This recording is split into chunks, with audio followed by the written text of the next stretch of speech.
I would like to dedicate this sermon to a t-shirt. There's a 7-year-old girl who sits in the front pew here almost every Sunday at 8 o'clock.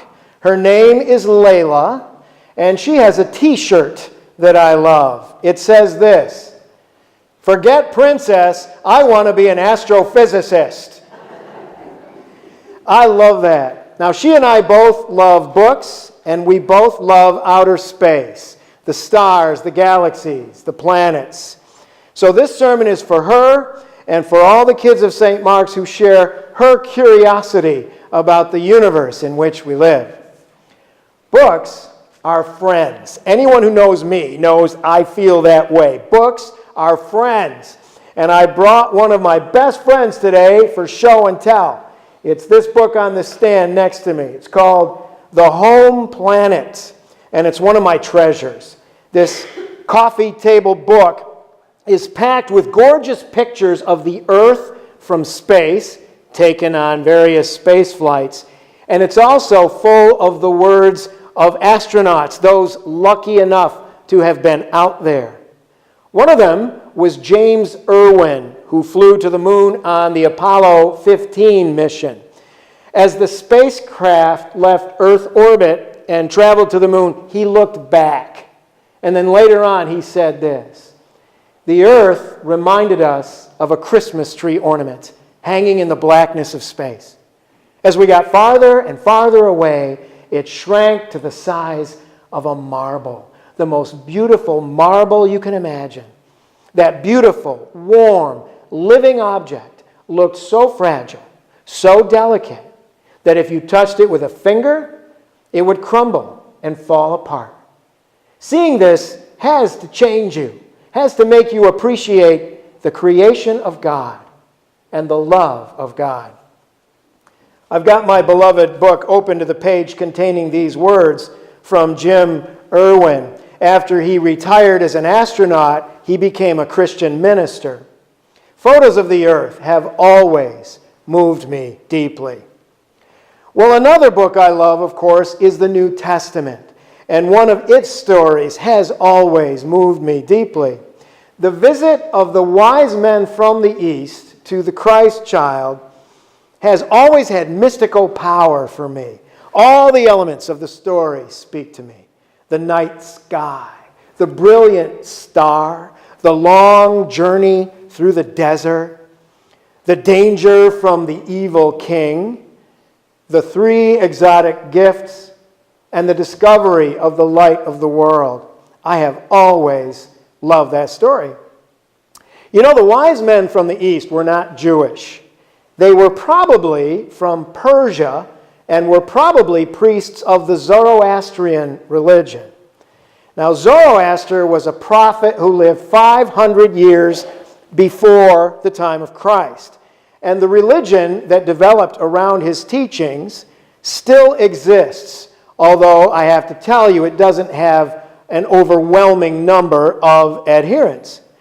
However, I did once have the joy of co-officiating at a wedding with a Zoroastrian priest, a young woman who'd grown up here at St. Mark's, Jan Cloda's daughter, Michelle, married Cyrus, whose family was from Persia, and they were Zoroastrians, and this priest in his robes and I did the service together. It was very cool. And I've always added that to my delight in this story of the wise men from the East. Now, this comes near the beginning of Matthew's gospel, and one of the themes of Matthew's gospel is the appeal of Jesus beyond the usual boundaries.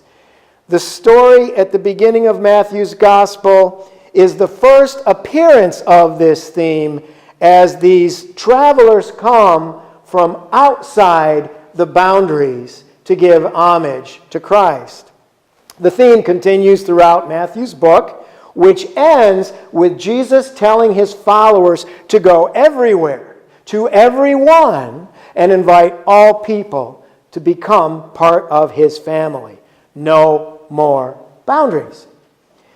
The wise men from the East followed the star. You could say that they were star voyagers, which, by the way, is what the word astronaut means. An astronaut is a star voyager.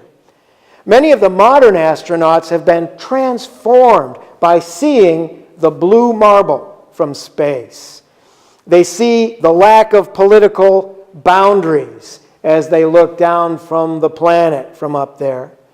They are amazed by the beauty of the blue marble, which is our home planet, and they're moved by the fragility of our world. There was a great poet named Robinson Jeffers who said, "It's only a little planet, but how beautiful it is." In this wonderful book I have with me today, I read that one of the astronauts said, "You can't see the boundaries over which we fight wars." There was an astronaut from Saudi Arabia who flew on one of our shuttle missions, and he said the first day or so we all pointed to our own countries. The third or fourth day we were pointing to our continents.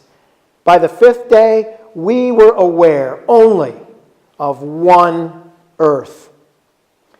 And another astronaut who flew on the Apollo 12 mission to the moon said, "I'm not a religious person, but I think really the whole earth is the Garden of Eden.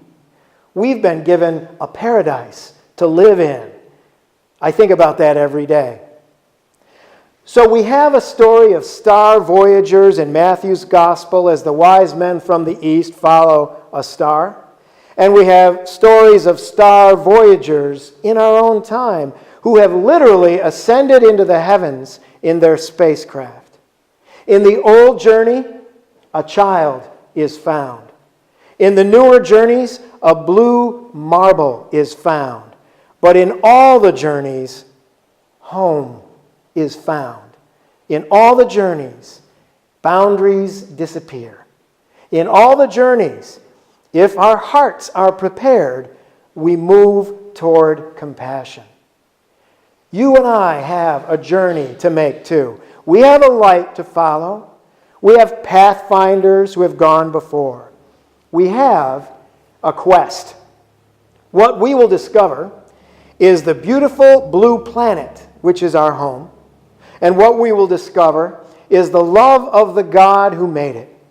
And what we will discover is that we are all in this together. It's our story now. We can follow our star. We can have light in our lives. And we can have the star child, the Christ child, born in our hearts again. Amen.